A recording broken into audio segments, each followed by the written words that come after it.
Hey everyone. This is take two of my introduction to Marlin, my little talk on Marlin Firmware and the subject of coding is making. Let's begin by telling you a little about myself. I'm Scott Lahtiene, the maintainer of Marlin Firmware. You can find me on the web at ThinkyHead and thinkyhead.com. My essential existence is built around writing software, and you can see here's some of my experience. I started out in the late 70s writing. It's a good story that goes with it. And around 1978, I was with my father in an arcade playing Pac-Man or something. Oh, it hadn't come out yet, so we were probably playing Space Invaders. And I went over to the Radio Shack next door and saw that there was a guy playing with a computer there, one of the TRS-80s, and he had a blocky picture of a Panzer tank on the screen.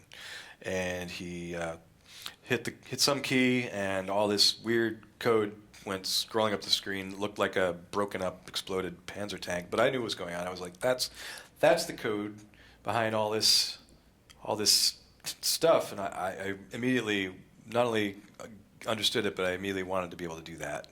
And so I begged my dad right there and then to get me a book on BASIC that they had, and that was the beginning. So I got to play around with Apple IIs at the local radio shop for a while, and then eventually got myself an Atari 400. I should mention I had a Sinclair ZX80 briefly, but you quickly wear out the capabilities of this little machine. It's very, very minor. Anyway, I had an Apple II to play with, but I needed something at home, so eventually got a 400. I learned BASIC, and that, you run out of room and it's too slow, and so I learned how to do 6502 assembly to do stuff, and I wrote some things like some games called Snorky, kind of like Hubert, and a disk editor called Tracer that you can find on archive.org. And I wish it was the final version, but I don't have that anymore. Later on, I discovered the Amiga and started writing games for the Amiga. The first one I wrote was an indie called Dino Wars. Sorry about that. And that followed up, after that was published, the same publisher had a contract for Bill and Ted's Excellent Adventure. They needed an Amiga port, so that was my next project. But this experience wasn't great. It took me kind of into a world of a lot of work and not a lot of reward. I got an Amiga out of it, so there was something. But in the end, I was just broke and homeless, and it was stupid. And I just bailed on this. I was like, I'm never going to do this industry again. And I even abandoned working with computers for a long time. For about 5 years, I did nothing but play guitar and read philosophy and live in Boston, wasting time and working as a dishwasher. But around 1996, the computers were trying to get interesting again. The Mac had color, and there was interesting things going on. But I realized I was going to have to. As soon as I looked at the thing, I realized I wasn't going to be able to program it in the way I had before, like assembly. I was going to have to learn some new language. So, as part of learning C++, I programmed FretPet, which was an app for guitar, like a guitar sequencer. And that was done basically because I was into music and I wanted to learn music theory better, and I was learning C++, so why not combine these two and make something out of both? And so that was my first experience with the Mac and C++. And then so I eventually put that out as a shareware app, and that did okay. Not great. It wasn't like I could give up my job or anything. So I got into web development as that came along, and that was pretty good, pretty lucrative, because you make good money and the work is fairly easy. So I did that for a while I was still playing with the Mac and trying to make apps and put them in the App Store. So I did eventually make a Mac OS X version of FretPet and learned some Objective-C as well. And then I made something called Tablet Magic and got to combine a few things. That was a driver for Wacom tablets that Wacom had abandoned. And that was my first very successful open source experience in that a lot of people came to me and had suggestions or requests, but I didn't get a lot of help as far as coding. But there was another project called the Linux Wacom project that I was able to cobble lots of things from. So that was really interesting. And they were open source, and my project was open source, so it was all compatible. But I put it out on SourceForge and eventually on GitHub. And that's how I kind of got started in open source. And it was such a great experience, I wanted to do it more. But I was still making music software, and I started playing with the iPhones and the iPads. And of course, you know, I love these devices. They're like, you know, they have senses, they can see and hear, they know where they are in the world, they know what orientation they're at, and you know, they're like little paraplegic robots that you carry around, and they just you know, do your bidding. But it gets you away from the desktop. You don't have to be tied to a screen with rectangular things, and you can actually. It started to open up with some creative possibilities because you could control your thing this way, or it could be something that works this way. Just many possibilities. So that experience led me to wanting to get more away from the desktop. So I started looking at creative coding, Unity 3D, which is a simulation development program for that you may have looked at or seen, and started writing myself a game to get into it, and went off, and I moved to Seattle, Washington, and started looking around, creative coding, University of Washington, and they had an interesting department there for if you were like into that sort of thing. And but in the end, I could never quite make those connections and get into that thing. So while I was in that process, though, I discovered as I was looking for something interesting to work on, that there were all kinds of interesting electronics projects on these little boards that you could attach called Arduinos, easily programmable in the language I knew, C++, and some of them you can even program in Python now, and JavaScript, and probably anything, even some BASIC. So it's this whole new world, and I was like, yeah, I could get into some electronics. So as I'm looking around for projects, the first thing I discovered, or very quickly discovered, was there's this Reprap project, a thing called Darwin that was supposed to be able to make its own parts, and I was like, well, this is obviously the first thing to do, because after I have this machine, I'll be able to make all the parts for all my other stuff and carry on with that. And that was, so there you are. This little bugger has saved a lot of people from having to be tied to that, and in my case, certainly. And so I started, you know, I built my first i3, and I self-sourced everything, and I learned a lot from that. Like, you know, kits are cheaper, especially in shipping.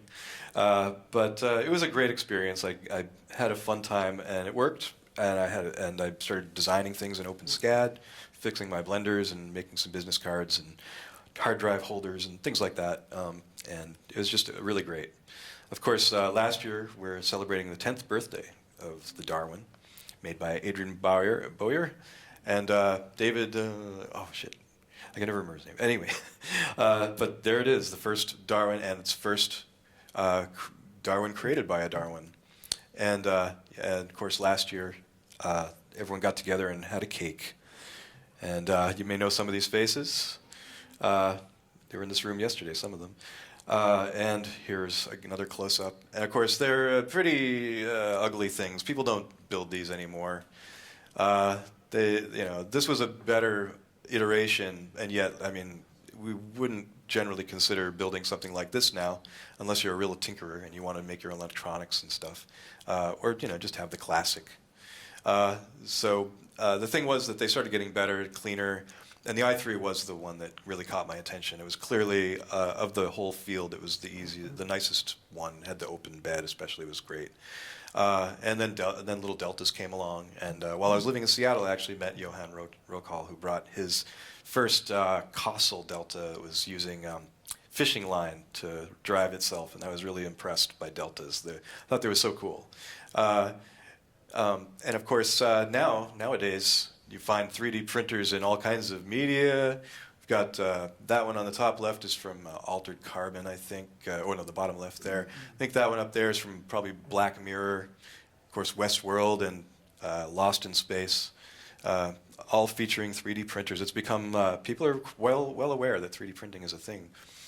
And the thing that this reminds me of so much is that period of time during the mid to late 70s when radio hobbyists who had been building, you know, ham radios and stuff started getting into computer kits, and building those. And of course, the thing they all gathered around was this amazing new Altair 8800 computer, which you could program very easily compared to what had come in the past.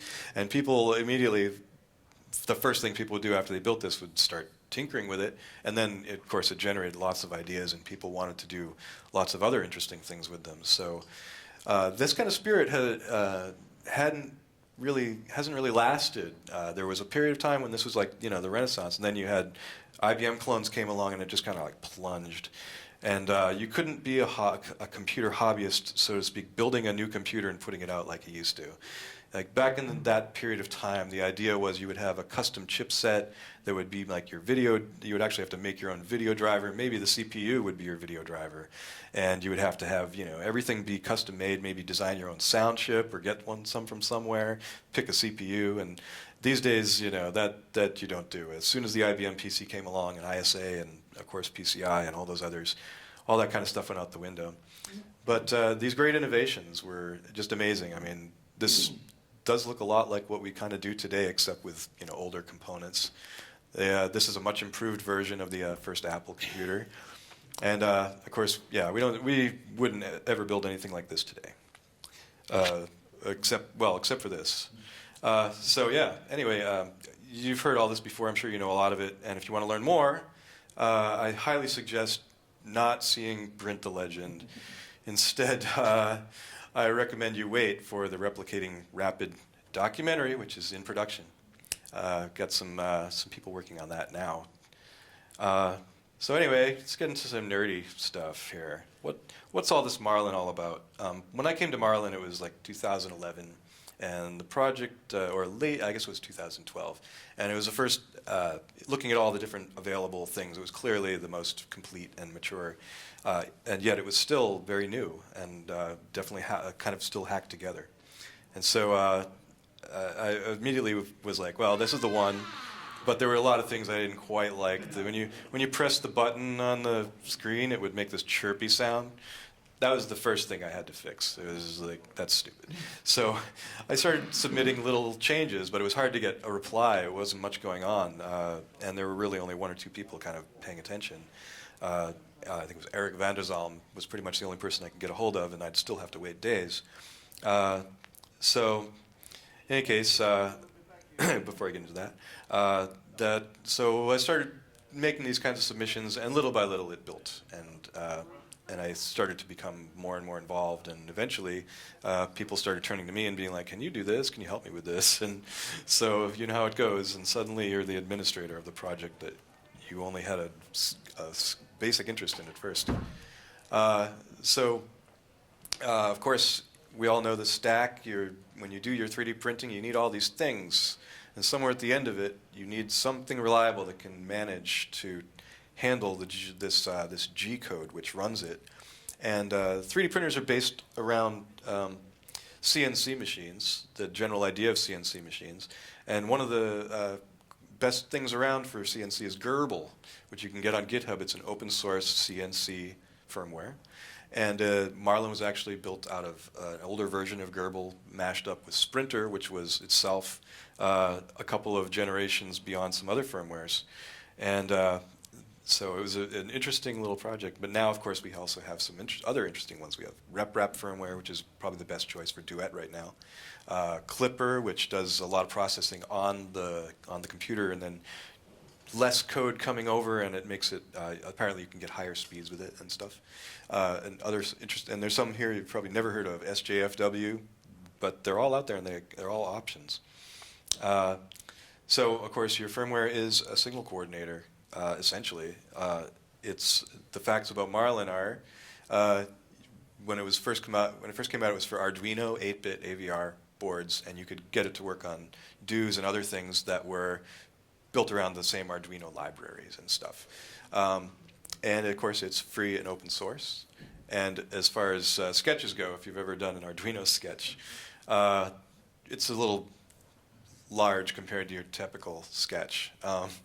So what's going on? It's got 50 boards or more that it supports right now on the AVR side, and more coming with the 32-bit support. It supports more than 24 languages, and we're adding more. It does not have Swedish at this time, but it will. Of course, it supports different kinematics, delta, SCARA, HBOT, and more can be added. It is lightweight, and that's sort of one of the big philosophies of it, is that it should fit on small boards, and it should be adaptable so that you never have more code and stuff in there than you need, and that you're not wasting resources. And if you do have the resources, you can take full advantage of them and add extra stuff if you want it. So it is very configurable with lots of features and lots of granular settings within each of those features. Talking about the licensing of Marlin briefly, it is under the GPL version 3 license, which the terms of the license are essentially very simple. If you give someone a binary build of Marlin, you also have to give them or provide them a download link or something for the source code of the build of the binary that you gave them, so that they can make a copy of that binary that's identical to what you gave them, and that they can make changes to it. You do not have to give your GPL, if you take a GPL project and make changes to it and you never give anybody the binary, you can keep it private, you don't have to distribute it. And as a vendor, if you are putting out firmware on your printer or something like that, you don't have to put it out to the world. You just have to give it to your customers, your paying customers. But there's no right within the GPL to prevent them from then releasing it to the world if they want to. So here I'm listing the rights and obligations. There are essentially, is there anything I forgot? Commercial use is another thing. GPL does not permit you to forbid commercial use. You must allow commercial use, and part of that is the philosophy of the GPL, which is it's meant to foster innovation and give rise to companies if that's what you want to do. And finally, this is an interesting point at the end here. If you're contracted to modify Marlin for a client, you've got to provide them for the source. So there was an interesting situation. Yes? Yeah, which version of GPL is it licensed from? Version 3. Older versions may still be under 2, but it transitioned to 3 when that was decided on. So the idea here, the point here I make is because we had an interesting situation where Creality was saying that they couldn't provide the source to people because their vendor or their contractor hadn't provided them the source, and when I explained to them that they really should sue their contractor because they're entitled to the source, a few days later they had the source, so it was really good. Anyway, how do we enforce this? Well, it's hard to enforce the GPL sometimes. It's an extension of copyright, and in the world of copyright, you basically have to prove that you are a rights holder first, and then as a rights holder you have certain remedies available. You can, of course, the first track we take is we try to talk to someone who might be violating the GPL and explain to them why the fact that they're benefiting from the GPL should not necessarily obligate them to feel like help, giving back, but that they since they're benefiting from it and we have certain terms, they should really abide by those. And then if the carrot doesn't work, we have the stick of the DMCA, which allows us to write to companies like Amazon or Best Buy or whoever might have it, Banggood, and fill out the form and say, I'm a rights holder and and these guys are violating our license. And in the past, we've actually been successful in getting Amazon to pull products that were violating the GPL, so we may be applying that again to, right now we have ANET and Tronc-C, and there are a couple others that are really just real holdouts as far as abiding by the license, and so we may have to use certain remedies if they won't talk to us. Anyway, maintaining Marlin is not all about chasing after GPL violators. It's a day-to-day job where I essentially get up in the morning and I check and see if there's new stuff that's been submitted, and I try to help clean that up and get it into there if it's good, and if there's stuff to discuss, we work on it. And then I look at other submissions that may be lying around, clean them up, try to get them in there. If there are bug reports or feature requests, of course, I try to address those, although I'm fairly behind on my notifications right now. And then I do what I can to fix bugs, and I usually have one or two little side projects of my own that I'm doing to get some feature I have in mind into Marlin. And then I'm working on the documentation and trying to provide the developers with some guidelines about how they should deal with writing code. And the tools I use are fairly simple tools. I'm not using anything too fancy in terms of IDEs and things. I just use Sublime Text, which is a fairly simple text editor, pretty modest, but has plugins. GitHub Desktop, which occasionally I just use for comparing things. And then, of course, Git from the command line, which allows me to do some things a little more quickly than if I'm using other point-and-click tools. And and of course, I find resources like datasheets invaluable. Being able to read those and being able to consult smart people is always great. And coffee, and of course, donations of equipment and resources are always helpful. Yeah, so it is always an adventure. Constantly coming up with new challenges and finding new and interesting things to work on, so it's never boring. I have some shortcuts so that I can get through things quickly, and I've included those with the development tools for other developers to use, but so far no one's really picked them up, but they really do save a lot of time. The guiding principles of Marlin, again, are to remain lightweight. I want to continue to have it work on all the boards that it works on now, and that's the idea with Marlin 2. It's going to work on all the hardware with one code base. I wanted to keep the stepper routines. They got to stay fast and simple, and as far as simple goes, well, when you start adding mixing extruders and things like that, it does gain some complexity, but if you're using your average one extruder Cartesian, it's it's fast and it works well. It's pretty well optimal, although it is using floating point in a lot of cases here and there. By the time it gets to the steppers, it's in integer and it's all expressed in steps. So we're not complete idiots. We try to be helpful to host software and we try to consult them. Like I'll write to Gina or to Repetier whenever I have some change that I think would affect them, or that they'd want to know, or they might want to have some feedback in. And then the other thing is we don't want to be too clever, although it's hard to get away from it. The idea of Marlin is that it should be an obedient servant to your G code, and it should carry it out exactly as you hope or expect that it will, and give you the results that you want. But there are a lot of things in Marlin that do have intelligence to them, such as advanced extrusion, where it's pulling back a little early, and so that it relies on the pressure you've built up to do the rest of the extrusion for you, and filament width sensors, and all these things require some intelligence that you can't, that basically the firmware really has to take care of. So what can you do? There are some cool forks of Marlin out there. MK for Duo is one that I didn't list here, but that is one who was really recently retired.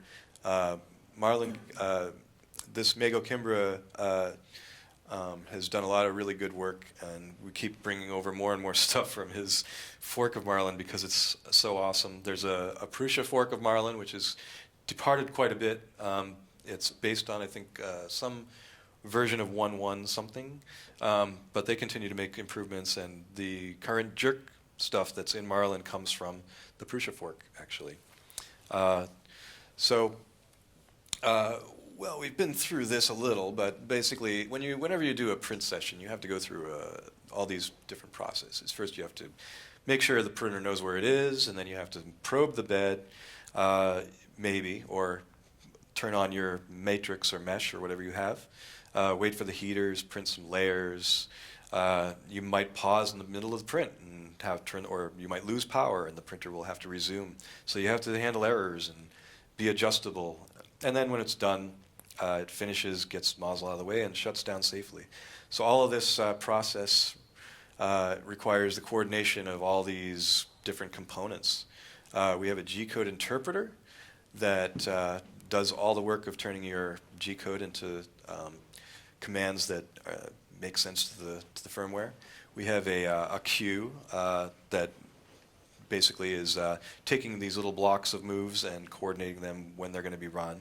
And part of that is things like turning the fan speed to the right speed at the right time. And if you have a laser, turning on the laser or changing its power at the right time, things like that. We have a temperature controller, and that does, PID, which is vital. An LCD handler, which may be running your graphical LCD or your character LCD, or maybe even a touch LCD, but usually that's done by just serial communication between Marlin and the serial touch LCD.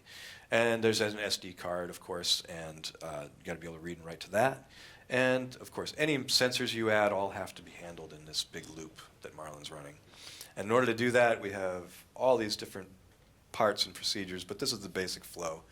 Everything goes from serial input of text to being parsed and known. We know what the G code is, and we make sure the host knows what's going on by giving it signals. We say we're in a handler or we're not busy so that we can send it messages. So if we're very busy, the host won't get the idea that we've gone away. Then once we've decided what our moves are, we put them into, we either execute them right away, what the command might be, or if it's a movement command, we put it into a queue. And all of these moves may need to be, if you're looking at your G0s, Z1s here, they're getting converted from a workspace to the machine coordinates, and then segmented if it happens to have kinematics or bed leveling. It needs to be able to do this. So if you draw a straight line, it's going to do this by doing lots of short little segments. And then if there's kinematics, we have to deal with that. If there's leveling, all these things. And then there's the final move is going to have to determine, since obviously you can't start and stop instantly, you have to accelerate your move. And in Marlin 1.0 and 1.1, we've been using primarily linear acceleration, which is shaped kind of like a trapezoid. It goes up linearly and then flattens out, and then when it's time to slow down again, it just plateaus down. And so all of this happens, and there's this one routine, the central routine, the stepper ISR. And it basically just chews through these blocks. No matter what else is going on, stepper ISR wants to run a block, it's going to run it now. And so we make sure that the stepper ISR always, as much as possible, has the ability to come in and do what it needs to do. So, of course, for configuring Marlin, we're all familiar with the big old configuration files. With 1.0, there was a lot of cruft in those configuration files and conditionals and other things. But with 1.1, we tried to move them out of the configurations and more into like conditionals. And then we added sanity checks and things because as versions change, you want to be able to do things like, oh, well, you're using this old setting, let's tell you what the new setting name is. Or if you're using some range of values that is bad or no longer applies, we can tell you that. And that's kind of what the sanity check is about. The cool thing about that is you can take an old configuration, just kind of drop it in to a new version and then try to build it, and you'll get a bunch of messages telling you what you need to change. And so your typical configuration options, you use these define statements, which is C++ preprocessor or C preprocessor statements, and you're defining some symbol to some value, or you're just defining some symbol with no value. But by defining it, you're basically turning something on, and by commenting it out, by putting 2 slashes in front of one of these defines, you're turning it off or making sure it doesn't get defined. Or some cases, if you don't define it, it'll get defined later as some default value. But we've got all kinds of interesting add-ons and features that you can define, and this is how you enable them. You just turn it on and then set the parameters. So, and of course, for installing Marlin, we're used to using Arduino IDE. Is probably the most popular way. You just open your Marlin INO, select your board from the menu, and select a serial port, click upload, and if it builds successfully, you'll have Marlin running on your printer, and hopefully well. If you've got an ARM processor, you'll be using Platform IO, and I'll talk a little more about that. And with Marlin 1.19, we added all kinds of really new and cool stuff. Torben is here, if anybody saw him wandering around. Hang printer is now in Marlin 1.19, and I want to get it into 2 eventually.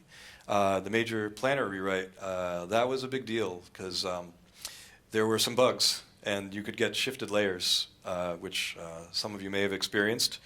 And we've had to go through a big planner analysis and figure out what was going on. And this really amazing guy, Eduardo from Argentina, popped up and really saved us. And we were happy to pay out a bounty for that solution because it really, this bug had been in Marlin from the very beginning. It probably came from Gerbil. And it was just a real hassle. It took us a month to find. Anyway, better trinamic support is coming along. We've got a single Timu at LUT in Finland has been working on this for a couple of years, and he's had a couple of different libraries, and now we have a unified TMC stepper library, and we've been working together, and it's been a really productive relationship. He does really great stuff on the driver side, or on the TMC side for his library, and then we try to make it all work really well together as much as possible. Yes? Is that on the version 2? Yeah, I mean, everything that you see here is also inherited by 2.0. And we got a power loss recovery feature from Creality, and that is based on the idea of writing to the SD card on every layer or so. And you know, if you're worried about wearing out your SD card, you can get a power loss detection circuit, and it'll only write to it once when you run out of power. So that's a cool option. Got to have that.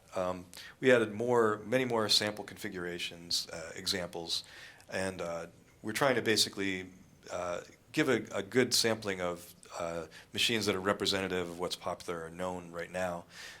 And we even have some configurations that are kind of obscure, like MakeyBox. We now have junction deviation, which is a different way of dealing with cornering that's somewhat improved. And we even have S-curve acceleration, which is on AVR, is built in hand-tune assembler code. So it's performant, and it basically makes your acceleration, instead of like this, it makes it like an S. And so what happens is it starts speeding up a little slower, speeds up a bit faster, and as it gets up, it starts to accelerate a bit slower, and then peaks out, and then the same on its way down. The end result is that you spill less beer, because it's because the way that it moves, it just prevents the amount of ringing that you would get from typical, you know, either high jerk or from normal acceleration. And finally, we added an auto build feature, which in Platform I/O basically means you don't have to worry about figuring out which board you have. You just say build, and it'll look at your motherboard and decide what it needs to use. So for the future of Marlin, all kinds of interesting things are going on with Marlin 2.0. We changed the code layout. So the previous version of Marlin had one big flat file system. So if you open the Marlin folder, it would just be this big long list of things. Now we have a source folder, SRC, and in each one we've separated everything out. So your G codes are now all divided up by category, and you can simply open up a G26, or if you have something like this, you can say M42, where are you? Oh, there you are. And you don't have to go hunting around as much. So it's much easier to work with if you need to do customizations and things. Developers are definitely happy about this. It does take a bit longer to build, but generally the size of the code is not much different from what you get from if you build it the version 1 flat version. So it's definitely been improved in that regard. And let's go back to our browser. Oh wait, not that browser. This one. What else is going on? Well, we've done many improvements for AVR, so it's actually much more optimal. And we've added a hardware abstraction layer, which allows us to support any board that we want without having to change any of the other code. That's the idea, is to have a single code base to rule them all and have everything go through this hardware abstraction layer. We've improved the language engine, so you don't need to have a file for UTF and another file that takes out all the accented characters. We have one single file. You just have to run a script to generate the actual font data, so that you only end up with the minimum amount of font data that you need. It makes it so you can fit more onto the board. We also added Korean and Vietnamese, and we'll soon be adding Swedish, I guess. We have backlash compensation, which is given to us by Aleph Objects, and they continue to improve and support that. The reorganized LCD menu, also from Aleph Objects, is really great. And there's also an extensible UI that again, Aleph Objects has provided for smart panel support. The idea being that you have a single interface so that anytime you want to add a new touchscreen, we don't have to deal with trying to integrate it into Marlin per se. We just use this API and then you can stick it in a folder, and that's the idea. There's also now gradient mixing, which we got from G-Tech and that I adapted from their work and submitted those improvements back to them, for which I got an A10M and an A20M to work with. They're really, there's something else that I'm forgetting that's new. But and essentially, I'll mention that you do need Arduino 188 or Platform IO to do the build of Marlin 2.0 because of the certain things. And contributing to Marlin, yeah. So there's a lot of ways you can contribute. If you're an end user, you can simply tell us about your bugs. If you have features, please, that you'd be interested in, you can actually go searching on the Marlin issue queue for features requested and see if there's something that's like what you want and join the discussion or add your own request. Other things, of course, code. If you can code, we can always use the help. You like 3D printing and documentation. That's a kind of a big deal. Documentation can always be better. We have a website, marlinfw.org. Where is it? I was going to bring it up and show you. Oh, wait, I remember now. It's here. Got all kinds of things. There we are. Marlin Firmware, marlinfw.org. And here's where you'll find things like all the G-codes documented with your parameters and examples, and some helpful tools like the bitmap converter, which allows you to make custom boot screens and things, which is always fun. I'll show you a little bit about how it works. Say you have this boot screen here. I guess I'll just copy that. You can just paste it here. Oh, it doesn't like it. It's too big. Look at that. It's hideous. Let's just start with this one. Is this code for LCD? Yeah, it's so you can make a custom either a boot screen, or if you want, you can. These days, you can actually change all the elements on your status screen at the top. Touch screen? This is only for the screens that we can put graphics on. So your graphical LCDs. As for touch screens, they do all their own graphics and things. So we can't do anything like that. But if you like having your own logo on your printer, it's now a bit easier with things like this. And we have documentation on configuration, where to download, all the important information. But we can always use more help. I mean, I wrote all this G-code documentation for the most part, and I'm planning to generate all this configuration documentation through a script, basically, a single page for each option, and then maybe group some together, so it'll be easier to find that stuff through Google, for example, and just improve that. But it's a lot of work, and it takes time away from coding, so I haven't gotten around to it as much. So we can always use the help, and the way that we do it, to let you know, is through something called Jekyll. So if you want to, let me pick up my Marlin doc here. There we are. So if you want to edit one of these things, here's like the documentation for MAX7219 G-code, M7219. And as you can see, it's pretty much plain text.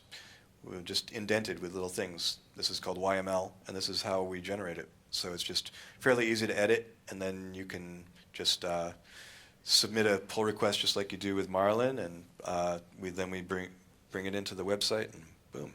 So yeah, what we really want to do is get lots more nice images and diagrams and explanations that are visual, and video documentation is also helpful. So if you're are yourself a content creator and you want to help document things or explain some stuff, the thing is I'm actually using YouTube embedding to put stuff in here. So if 7219, so for example, this one here has a little video attached at the bottom about how to do a matrix display that's actually made specifically to be part of the documentation, and just producing these little videos that go with the things I think is going to be really helpful to help people understand this stuff.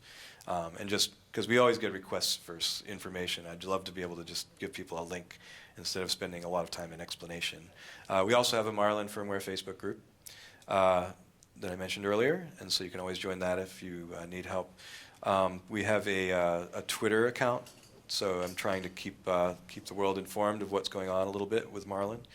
And I don't do any begging there, but we also have a Patreon, which I'll tell you about later. And let's see. Right. And back to our presentation.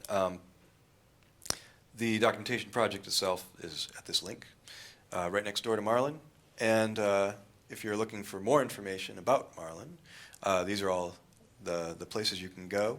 And these are my donation links here.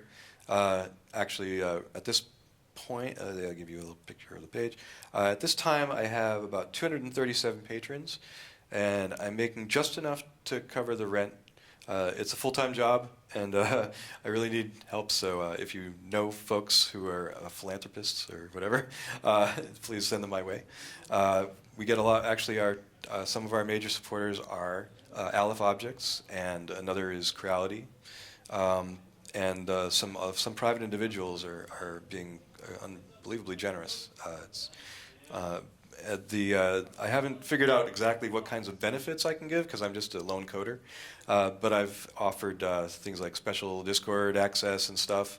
I think I'm not exactly sure how to work that out, but if people have ideas about that, how I can like make the rewards more interesting, or what kind of rewards would be appropriate for a coder working on Marlin Firmware.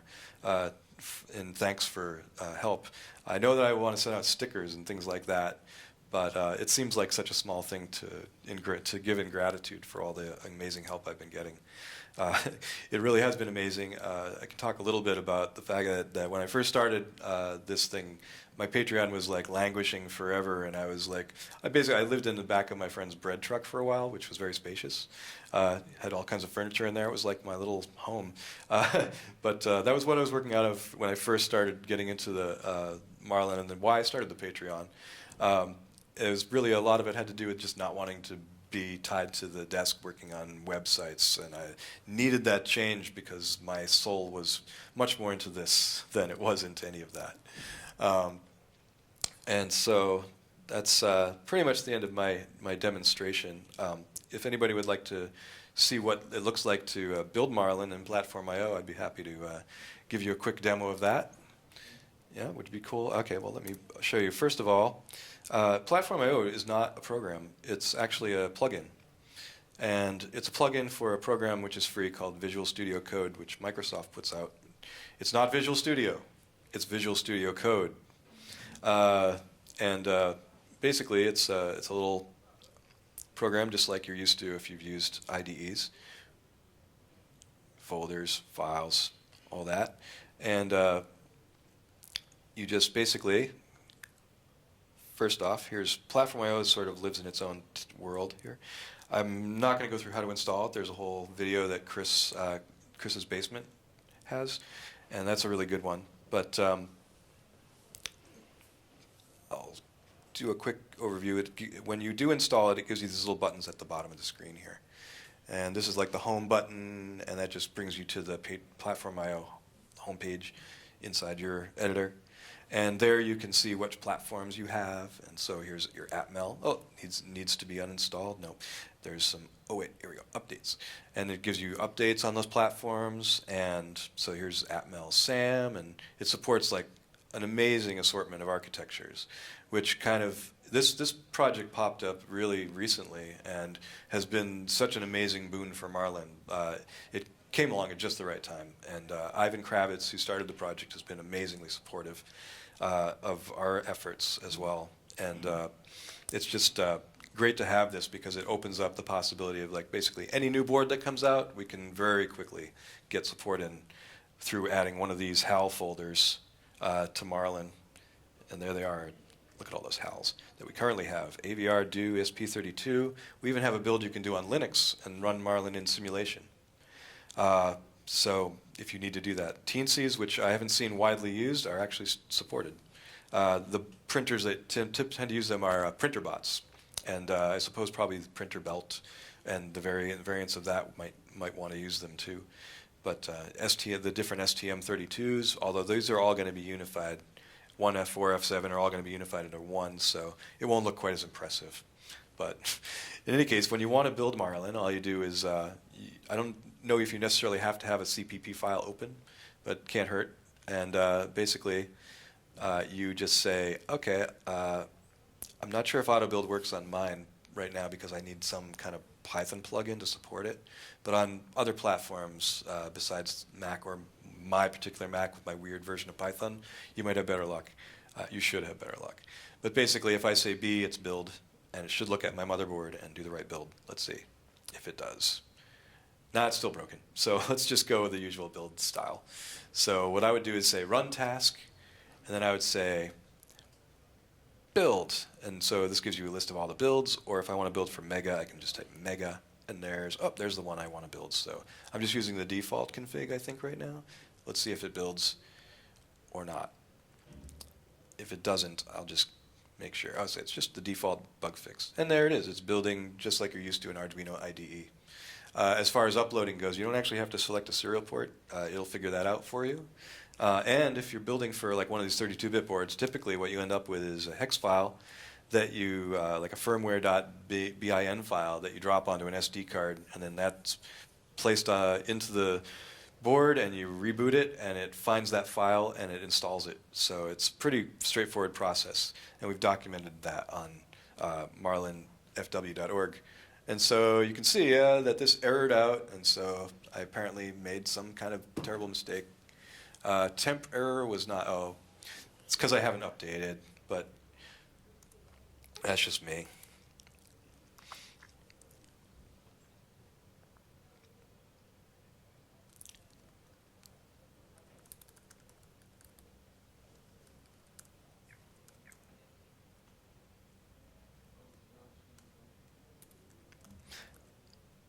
Pardon me while I update.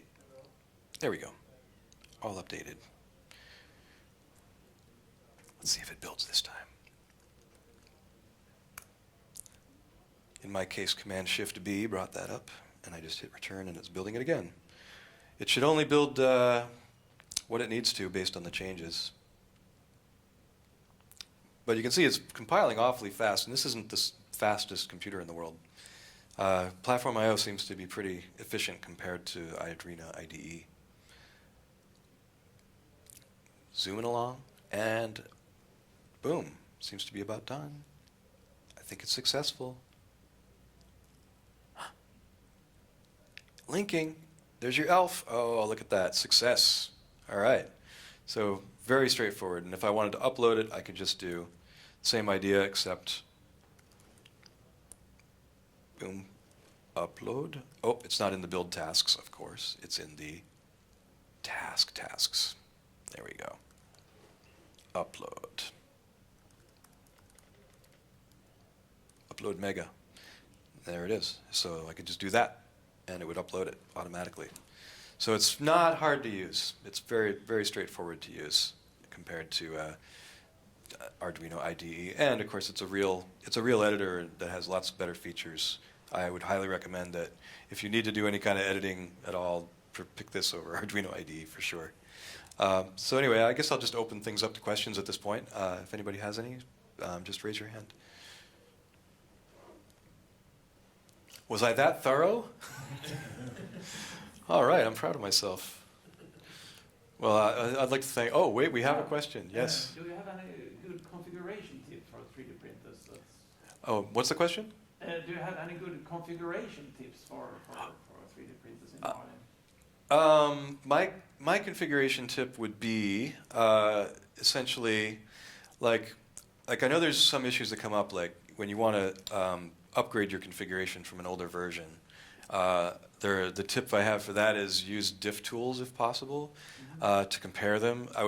What I really want to do is provide basically a web page where you could drop your old configuration on, and it would give you some other version. So you could say, I've got a 115, and you could drop it, and it would see, oh, that's 115, and it would convert everything to, and you pick another drop down, I want it to be converted to 2.0 or 119, and it would do the right thing and give you a downloadable file. But that's more coding and work, again, that I don't have time to do. But something I would like to maybe put my assistant on for sure.